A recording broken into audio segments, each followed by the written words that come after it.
که الان میگم رو دیده باشید یا شایدم نه.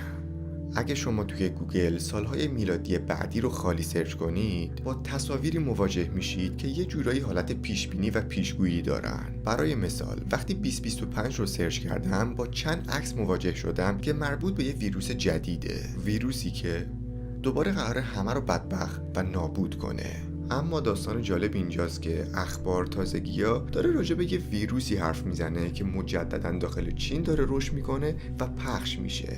اسمش HMPVه و یه جورایی مثل همون کرونای خودمونه. اما نترسید، فعلا اونقدر کشدار نداده و زیاد توجه به خودش جلب نکرده. اما تا آخر سال خدا میدونه که چه غافلگیری هایی در انتظار ماست. سال 2026 به محض سرچ کردنش با عکسایی مربوط به جام جهانی مواجه میشید و هر چقدر بگردید با چیز عجیبی مواجه نمیشید. اما سال 2027 وقتی سرچ کردم اصلا نیاز نبود بیام پایین.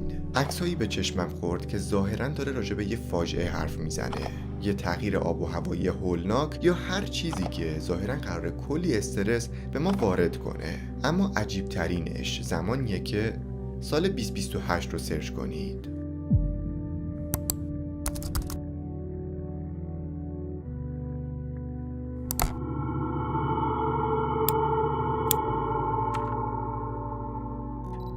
بله، به محض سرچ کردن سال 2028 با تصویری مواجه شدیم از عیسی مسیح و شیطان که دارن با هم مبارزه میکنن و یه هدفهایی دارن و همه چی از اینجا به بعد شروع میشه. همونطور که اطلاع دارید هر مذهب اعتقاداتش با مذهبای دیگه فرق میکنه و مسیحیت و کلا افرادی که مسیحیان اعتقاد دارن یک روزی به صورت خیلی اتفاقی عیسی مسیح برمیگرده و اون روزه که همه چی تمام میشه.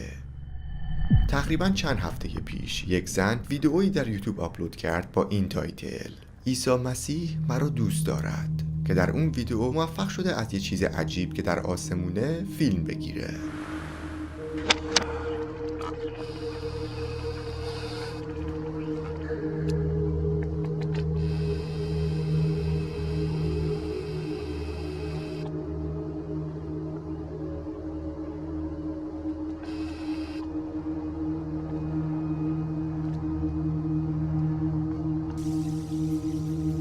Can you talk to me? Can you hear me?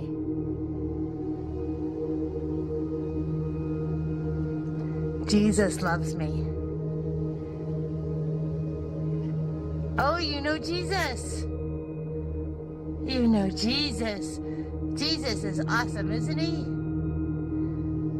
Yes, he is. یک شی نورانی که در هوا تکون میخورد و هیچ کس نمیدونست اون چیه. دقیقاً در همون روزا مردم زیادی توی آسمون یه همچین چیزی دیدن، اما با این تفاوت که نورش قطع میشد و دور خودش میچرخید.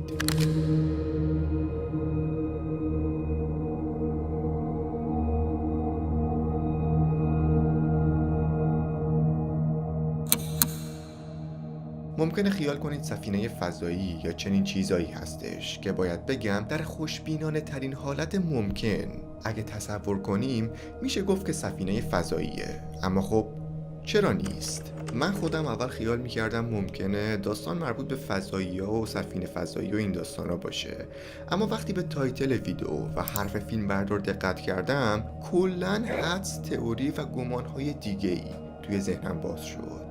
فیلمبردار گفت عیسی مسیح منو دوست داره و خب اگه قرار باشه